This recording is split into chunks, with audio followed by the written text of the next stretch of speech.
Assalamualaikum warahmatullahi wabarakatuh. Innal hamdalillah nahmaduhu wa nasta'inuhu wa nastaghfiruh wa na'udzu billahi min shururi anfusina wa min sayyiati a'malina may yahdihillahu fala mudilla lahu wa may yudlil fala hadiyalah. Asyhadu an la ilaha illallah wahdahu la syarikalah wa asyhadu anna Muhammadan abduhu wa rasuluhu la nabiyya ba'dah. Allahumma salli wa sallim wa barik ala nabiyina Muhammadin wa ala alihi wa ashabihi wa mawwal hama ba'd. Rabbi syrah li sadri wa yassir li amri wa hlul 'uqdatam min lisani yafqahu qawli. Allahumma 'allimna ma yanfa'una wanfa'na bima 'allamtana. Allahumma hdina wahdi bina waj'alna sababan wa sabilan liman ihtada.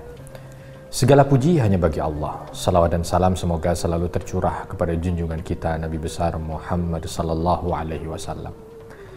Alhamdulillah pada kesempatan kali ini kembali bersua dan berjumpa. Ini adalah nikmat yang luar biasa yang Allah berikan pada kita. Dan mudah-mudahan nikmat ini akan terus dawam, langgeng ya, untuk kebaikan kita. Sahabat yang dicintai Allah, pemirsa, Assalamualaikum Nusantara dimanapun sahabat berada. Kita ketahui bahwa di antara nikmat yang Allah berikan kepada kita selaku hambanya ini adalah nikmat tatap muka. Ya. Nikmat tatap muka, nikmat ketemu itu, nikmat berjumpa.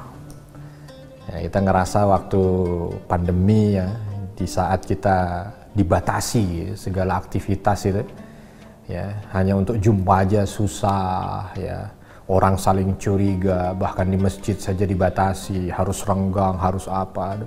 Bahkan kita sempat beberapa bulan itu ya sama sekali tidak aktivitas di masjid. Nah begitu kita boleh lagi aktivitas di masjid, bisa jumpa dengan yang lain, rasa bahagia dan gembira itu Masya Allah luar biasa. Karena ternyata memang itulah dia fitrahnya manusia. Fitrahnya adalah makhluk sosial. Fitrahnya itu berjumpa dengan yang lain. Fitrahnya itu komunikasi. Jadi kalau hanya diminta untuk berdiam diri dan sendiri, ya dia menyalahi fitrahnya sehingga tidak nyaman gitu ya. Nah, saya tidak bicara tentang nyaman atau tidak di saat kita tidak boleh ketemu atau tidak ketemu orang, bukan. Ya. Tapi ingin mencoba bersama dengan para sahabat sekalian menelaah ya, kandungan makna surah Al-Asr. Yang semua dari kita pasti sudah hafal, semua dari kita pasti sudah paham. Ya. Tapi mengingatkan kembali kandungan dan kaidah yang ada dalam surah Al-Asr ini. Karena Imam Syafi'i rahimahullah itu mengatakan kalau Al-Quran itu tidak turun ayat yang lain, cukup ayat dalam surah Al-Asr ini sudah menjadi ya sudah cukup menjadi pengingat bagi kita sebagai manusia. Dan ternyata memang betul. Memang kita tidak bisa mendalaminya dengan begitu dalam dengan kesempatan yang singkat ini, tetapi minimal ini bisa mengingatkan kita. Kenapa sang imam sampai mengatakan begitu ya dalam surah Al-Asr ini. Bahkan ada beberapa riwayat beberapa orang saleh itu kalau berjumpa dengan yang lain itu tidak melewatkan pertemuan mereka ini dengan membaca di antara mereka surah Al-Asr. Ya, coba Masya Allah tuh ya. Kalau kita tadi sampaikan bahwa pertemuan itu ya atau perjumpaan itu sesuatu yang membahagiakan, ternyata orang-orang soleh ya itu tidak berjumpa atau tidak mengakhiri perjumpaan mereka kecuali mereka membacakan satu di antara mereka mungkin surah Al-Asr. Jadi ketemu berdua ngobrol nih, nggak berpisah kalau belum baca surah Al-Asr. Nah, berarti kan dalam banget sebenarnya makna yang ada di dalamnya. Jadi seolah ketika bertemu itu nggak afdol kalau nggak baca surah Al-Asr. Emang ada apa sih? Kan pertanyaannya begitu. Kenapa dulu orang-orang saleh itu ketika berjumpa satu dengan yang lain itu tidak berpisah kecuali mereka membaca surah Al-Asr. Coba kita lihat. Allah Subhanahu wa taala berfirman dalam surah Al-Asr. A'udzu billahi minasyaitonir rajim. Bismillahirrahmanirrahim. Wal 'asr. Innal insana lafi khasar. Yang pertama Allah sampaikan dengan qasamnya. Ya. Wal 'asr. Waw itu waw al-qasam. Waw sumpah. Jadi kalau diartikan ke tempat kita dalam bahasa kita berarti kalimatnya demi Allah, nah, gitu ya. Kalau bahasa kita, kalau wallahi, nah itu qasam itu ya, wallahi demi Allah. Nah, kalau dalam surah Al-Asr ini wal asri demi masa. Nah, bicara tentang sumpah memang beda hukum, ya. Kalau kita sebagai seorang hamba hanya boleh bersumpah atas nama Allah, tidak boleh yang lain. Makanya kalimatnya wallahi, billahi, tallahi. Kalau ini dalam redaksi bahasa Arabnya, ya. Bahasa kita mungkin hanya satu redaksi aja, ya. Demi Allah, demi Allah, demi Allah. Kalau ingin sumpah hanya ini bolehnya, nggak boleh dengan yang lain. Demi bintang, nggak boleh itu, nggak boleh. Ya, tidak diperbolehkan dalam syariat kita. Demi matahari, tidak boleh. Nah, kalau dari sang pencipta bersumpah, Allah Subhanahu wa Ta'ala bersumpah, Rabbul Alamin bersumpah, maka Allah bersumpah dengan makhluknya, ya. Wasyamsi waduhaha, demi matahari dan demi waktu duha, bersumpah dengan makhluknya, matahari makhluknya, waktu duha makhluknya, ya. Nanti bersumpah lagi dengan misalkan wassama'i wattariq, ya. Bersumpah dengan langit, bersumpah dengan yang datang di malam hari, bersumpah dengan makhluknya. Termasuk di sini wal asri, Allah bersumpah dengan al-asr, waktu asar. Tapi ada yang mengatakan asrun di sini, kalau bahasa Arab tuh asrun itu juga artinya masa. Jadi bukan hanya identik pada asar atau waktu asar, tidak, tapi asrun adalah masa, waktu. Jadi demi masa, demi waktu. Nah, ada rahasia ya, ketika Allah Subhanahu wa Ta'ala itu bersumpah dengan makhluknya. Tidaklah Allah bersumpah dengan makhluknya kecuali memang makhluknya itu memang ada nilai yang ingin Allah sampaikan di sana, ya. Ada nilai yang ingin Allah ingatkan di sana. Maka biasanya selalu berkesesuaian. Ketika Allah bersumpah dengan makhluknya, maka akan ada pesan di kalimat atau ayat selanjutnya yang pasti berkesesuaian dengan sumpahnya. Termasuk di sini. Wal asri, demi masa. Dan ini adalah sumpah dari Allah. Berarti setelahnya ini hukum sumpah gitu. Biasanya kita sendiri sebagai makhluk kalau bersumpah pasti untuk meyakinkan sesuatu yang besar gitu. Nggak mungkin kalau cuma perkara sepele pakai sumpah, itu nggak mungkin, ya. Nggak mungkin demi Allah, ya, saya mau mandi.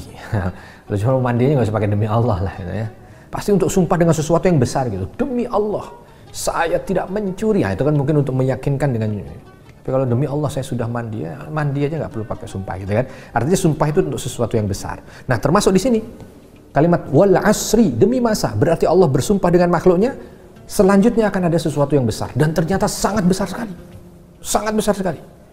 Kalimat sesudahnya, ayat sesudahnya itu menjadi berat buat kita karena Allah memberikan statement pada kita. Innal insana lafi khusrin. Sesungguhnya manusia itu dalam kondisi merugi. Aduh, berat ini buat kita. Kita manusia. Ya, kita manusia. Kita bukan jin, kita bukan malaikat, kita manusia. Berarti yang dimaksud ayat itu kita. Innal insana la, sungguh, kalimat itu la, ada takkid di sana ya. Jadi kalau mau bahasa Indonesianya itu sesungguhnya semua manusia sungguh dalam kondisi merugi. Aduh, berat.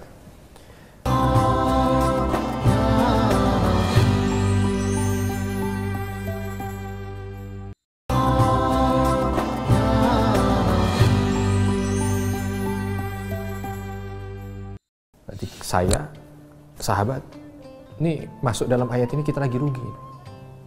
Rugi kalau cuma di mata manusia, ya oke lah ya. Orang anggap kita rugi, ya kita sedih, tapi hanya makhluk yang anggap. Tapi ini pencipta yang menganggap kita rugi. Khalik menganggap kita rugi. Rugi engkau. Oh, berat kan ya? Ya kan? Ini kalau mau digampangkan begitu kan? Karena ini ucapannya itu atau firmannya ini untuk manusia, kan kita manusia, jadi seolah rugi engkau. Waduh, gitu kan? Allah katakan kita rugi, berat itu. Makanya udah diawali dengan sumpah, lalu statementnya itu berat. Demi waktu engkau rugi. Oh, itu ya. Kalimatnya berat, ini kalimat berat. Jadi kita langsung introspeksi dulu. Ya Allah, saya rugi ya. Ya Allah, saya rugi. Semua rugi. Jangan anggap yang rugi yang miskin aja dalam hidup. Enggak. Yang kaya juga rugi. Jangan dianggap yang ganteng aja yang enggak rugi, yang jelek rugi. Enggak, jelek, ganteng, cantik, rugi semua, rugi. Jangan yang dianggap yang rugi itu yang muda aja karena belum tua. Enggak, tua muda rugi. Semua rugi. Tapi yang membuat kita merasakan ada harapan kebaikan karena Allah lanjutkan dengan satu huruf, ya. Huruf pengecualian. Ya. Ini istithna, ya.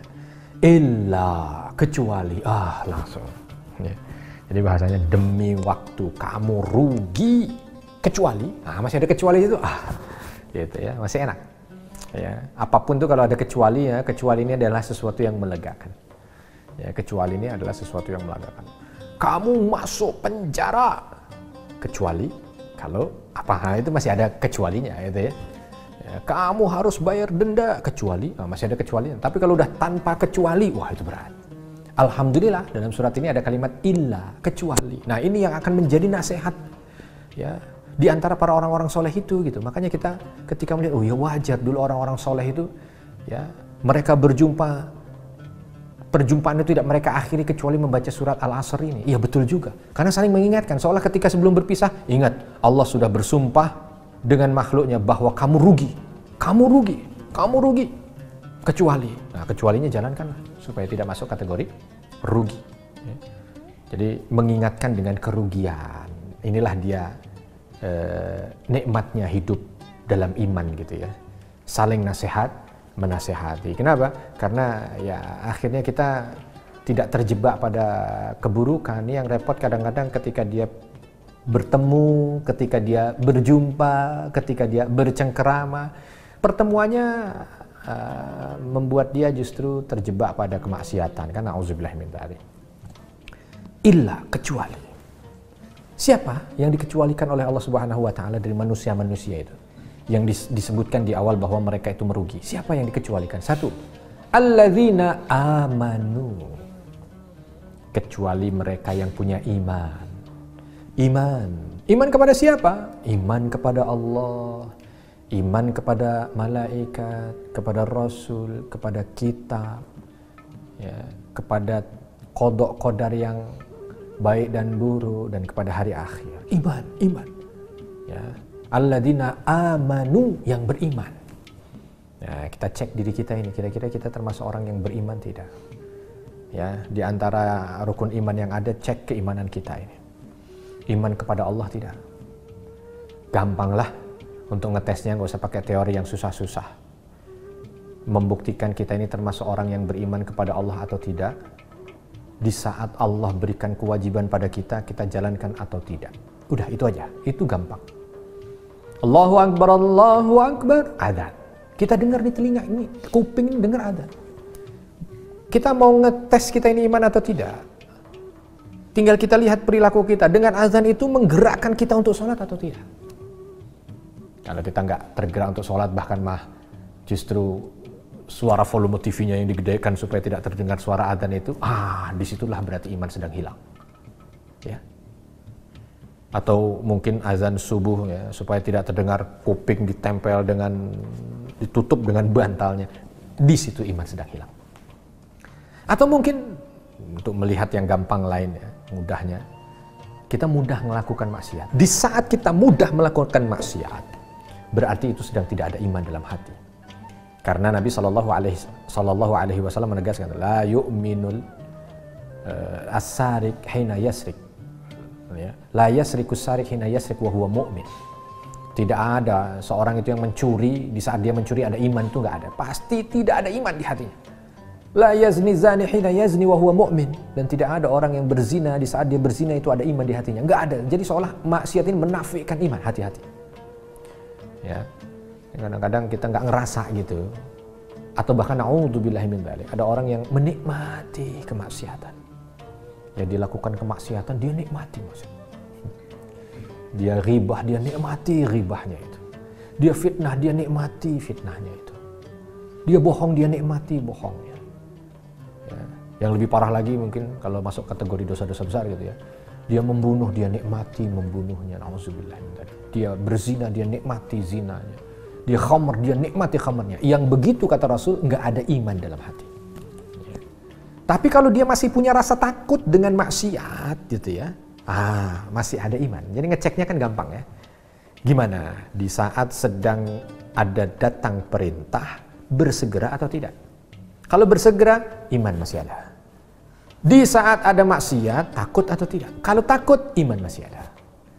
Ya. Dan ketika masih ada iman, satu kategori yang membuat kita tidak merugi.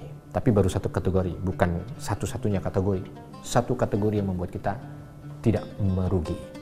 Ya. Sekali lagi, jangan sampai kita masuk kategori merugi. Ini karena yang menyampaikan merugi ini Allah Subhanahu wa Ta'ala.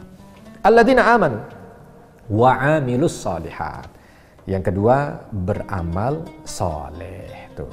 Jadi bukan hanya sekedar beriman saja kepada Allah, ya saya beriman, tapi menghiasi waktu dan harinya dengan amal soleh. Ada waktu yang berlalu tidak lepas kecuali beramal. Ada waktu yang berlalu tidak lepas kecuali beramal. Ada waktu yang berlalu, jadi gampangnya begini.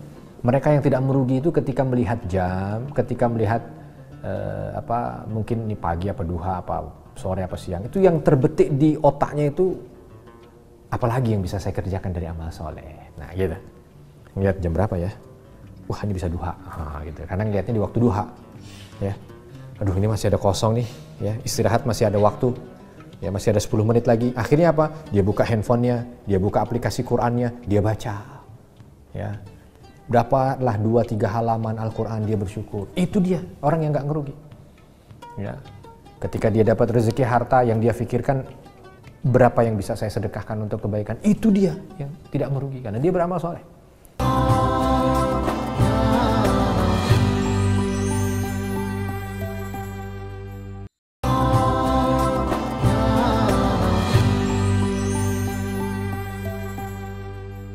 Ya, ketika dia ada kesempatan untuk jumpa dengan orang tuanya, pikirannya gimana caranya supaya bisa membuat orang tua bahagia dengan baktinya, itu dia amal soleh. Bahkan ketika pilih kerja, itu dia memilih kerja mana ya, misalkan ada banyak gitu ya, tawaran itu, dia pilih yang bisa punya nilai amal soleh. Mau pilih mana? Kamu bisanya security kan? Ya, saya bisanya security. Ini ada tawaran 2. Security di pabrik Hummer, gajinya gede. Atau security di pabrik sepatu, gajinya kecil. Yang di pabrik Hummer 5 kali lipat, ya, daripada yang di pabrik sepatu. Kalau orang yang beramal soleh, dia pilih yang pabrik sepatu dibanding Hummer.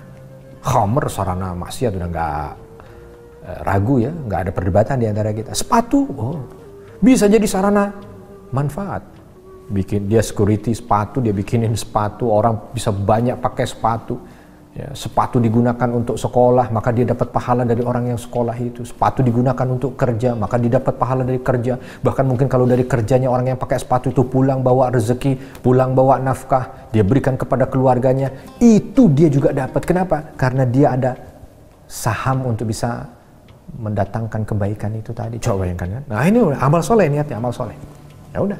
Yang dia pilih yang mendatangkan kesempatan untuk beramal soleh. Makanya yang kedua adalah selain daripada amanu wa amilus shalihat.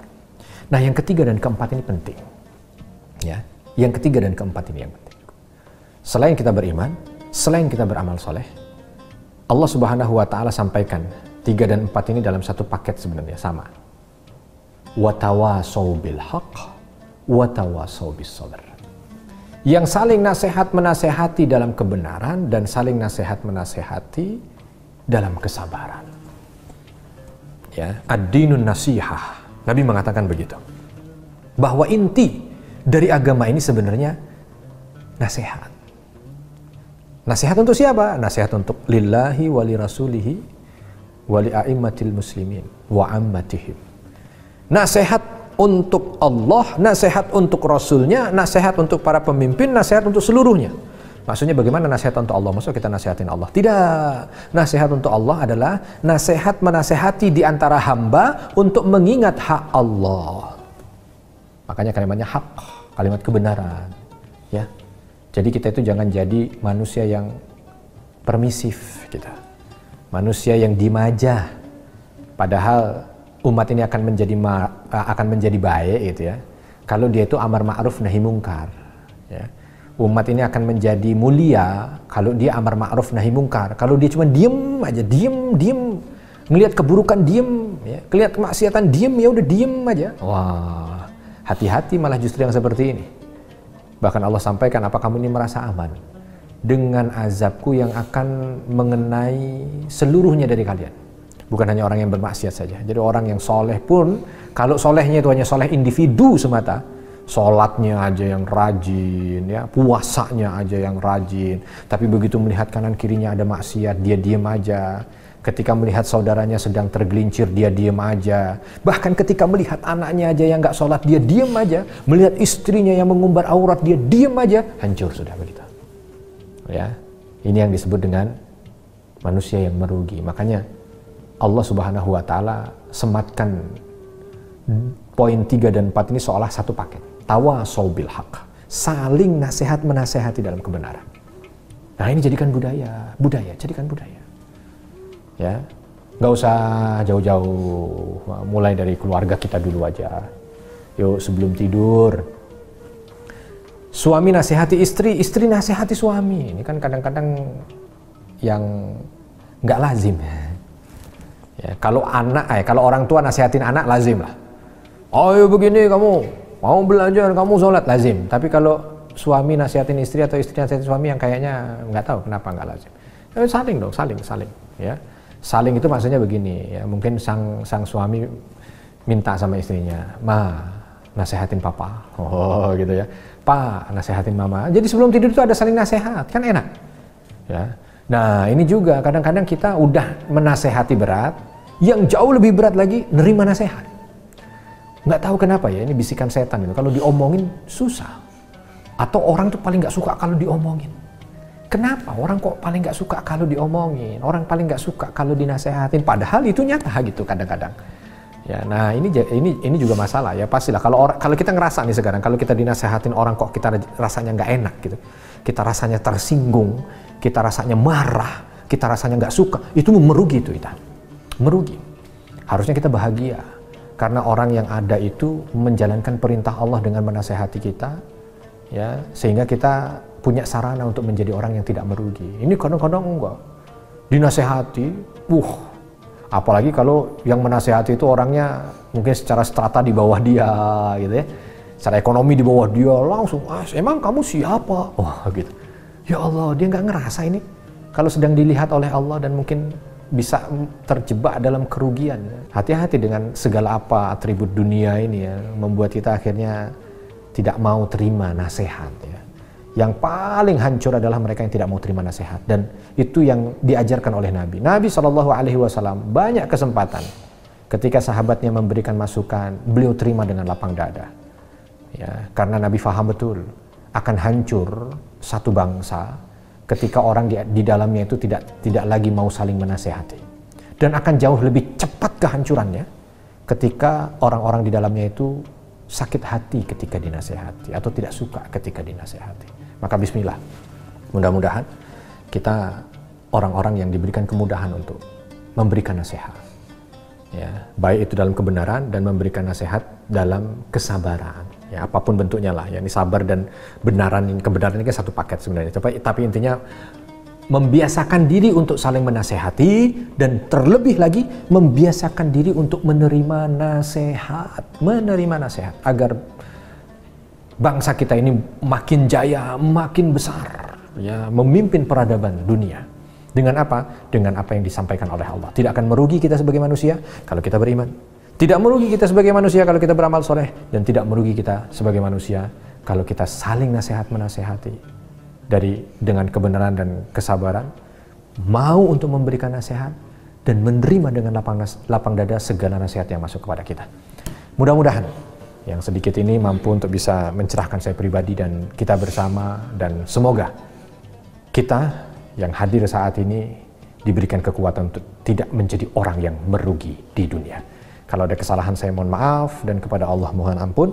Apapun yang keluar dari lisan saya tidak sesuai dengan Al-Quran dan Sunnah, buang jauh-jauh, ambil yang sesuai dengan Al-Quran dan Sunnah. Subhanakallahumma wa bihamdika, asyhadu an la ilaha illa anta astaghfiruka wa atubu ilaik. Wassalamualaikum warahmatullahi wabarakatuh.